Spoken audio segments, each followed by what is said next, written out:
Hi everybody. So this is Dave.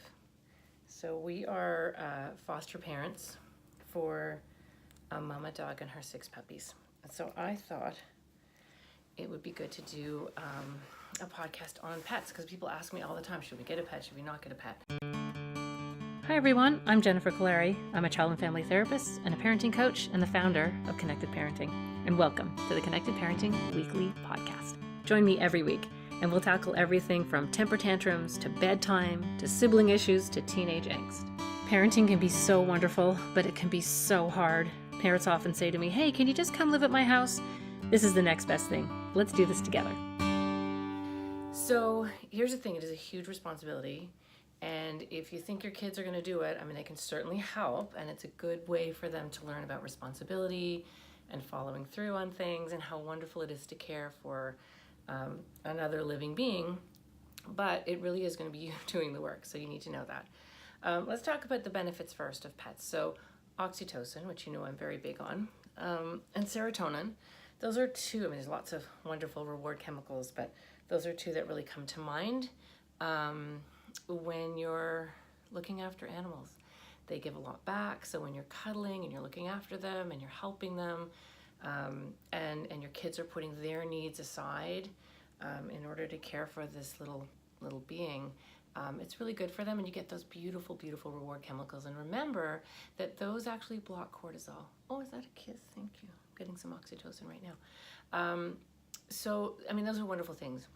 So for children who are anxious, it's lovely to have a pet that sort of unconditionally loves you and cares for you. If your child has a difficult time at school, or getting picked on or bullied, they come home and there's a loving animal, cat, dog, rat, who just loves them no matter what. And that's actually a really important thing to have. That's sort of a constant. There's some negative things about having a pet. It's certainly a lot of work, and it's one more thing that you have to monitor and watch and make sure the kids are helping you with. And for little kids, they can help out with feeding and come on walks with you, and the care for the animal. And older kids, it's really good for them to go on walks with the pet, with the dog, by themselves. Thank you. That's very nice. And it's a great thing for the whole family to get involved in. So I've had lots of families who are not, let's say, dog people, who, on my recommendation, got a dog, and they're so happy. I mean, they just say that it's changed their lives and really brought so much joy. Yes, a lot of work, but a tremendous amount of joy and a lot of comfort to their kids. So that's really important. It's great for kids to be thinking about something else and someone else instead of their own needs. It's a great way to get kids re-engaged with the real world off of their screens and devices, having to care for this animal or pet.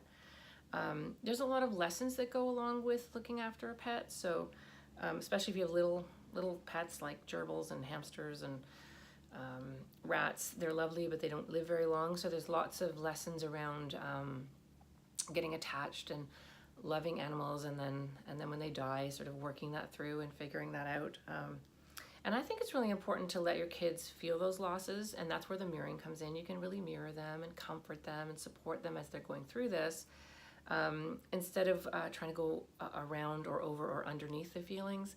One of the best things to learn in life is that, first of all, feelings are not bad. They're important. Those sort of ups and downs in life really teach us a lot.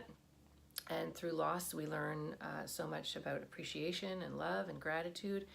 So sometimes when, the goldfish dies and you just run to the store and get another goldfish, oh, how come the fin's shorter? Well, so it's a really hard one because you want to protect your kids from some of that sadness and some of that loss, but it really is better actually to kind of let them feel the whole thing, and teach them that they can get through those things, that they have the skills, they can do sad, and really end up with some really nice feelings about what they enjoyed from that pet. So that's a good thing. Some of the negative things, I mean, certainly it's a lot of work. And when you go away or travel, you have to make sure your pets are cared for. That can be a bit of a challenge. But I think the good outweighs the bad. Yes, thank you. Thank you for the oxytocin. I think the hard part is, well, actually, wait, this is a positive and a negative. Sometimes kids who are really impulsive, they have a tremendous amount of energy. They're sort of rough and they kind of squeeze the puppy or the kitten, and it's really important to teach them about emotional regulation around pets, that they will sort of adjust their behavior and calm themselves down a little bit for the sake of the pet or for the sake of the dog or the kitten. So that can be really nice. That can be a great way to help them learn to regulate a little bit. And you'll see, like, when a kid's really hyper around a puppy, the puppy kind of squirms and wants to get away, and it's a great way to kind of help them understand the puppy's body language, and using that as an example with peers. Sometimes if your friends are like, oh, you're too loud, it's really helpful for them to learn how to adjust and regulate their own behavior for the sake of the pet, which they'll sometimes do. Sometimes they'll do that for the pet, but not for you. And that's a pretty interesting way to have kids work on their emotional regulation.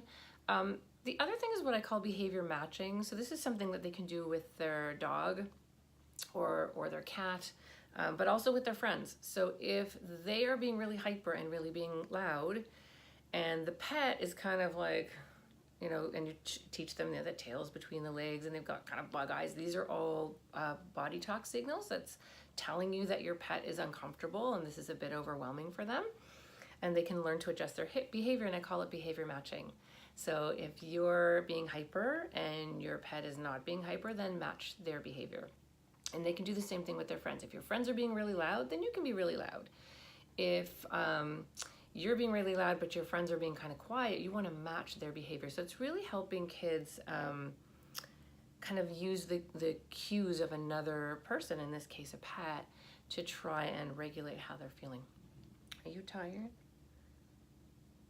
He's so cute. This isn't a ball of oxytocin. So I think that's a big thing. Contracts, so before you get the pet, and involve the children in being excited about the pet and getting ready for the pet, reading some books about a pet, and practicing what it's going to be like to have the pet in the home. And it's okay to have children work on certain things in order to be a household that's ready to have a pet, showing other kinds of responsibility, showing improved emotional regulation, because it's a really big responsibility, raising a healthy, happy animal, particularly dogs. So that's a really important thing to plan for it and have a little contract, who's going to do what, and really kind of working towards it and getting excited about it. What will always happen with a pet is they're super excited in the beginning, and then, like anything, it's just like, oh, something I have to do, and they can get a little bit bored of the pet, especially if it's little pets like rats or bunnies or things like that. So it's talking about that ahead of time, that can happen, and having that conversation so that kids understand that actually does happen. Hello. And then reminding them, hey, remember when we talked about this, you said that would never, ever, ever happen. And so you have to be aware that emotions change and feelings change, and it's a real responsibility to have an animal. When you can, try to get your pets from a shelter, try to get them from the Humane Society. There's some beautiful animals out there. We just raised 6 beautiful puppies, and they're beautifully socialized and really happy, and I'm sure they'll make beautiful, beautiful, beautiful pets. And take this on knowing that this is probably going to be your job, with a lot of wonderful ups and downs, but mostly ups. So enjoy your pet. Okay, bye everybody. Okay, bye. Hi, I'm Barrett Kaleri from Connected Parenting. I hope you enjoyed our podcast, and don't forget to check us out on the web at connectedparenting.com and like us and follow us on Facebook.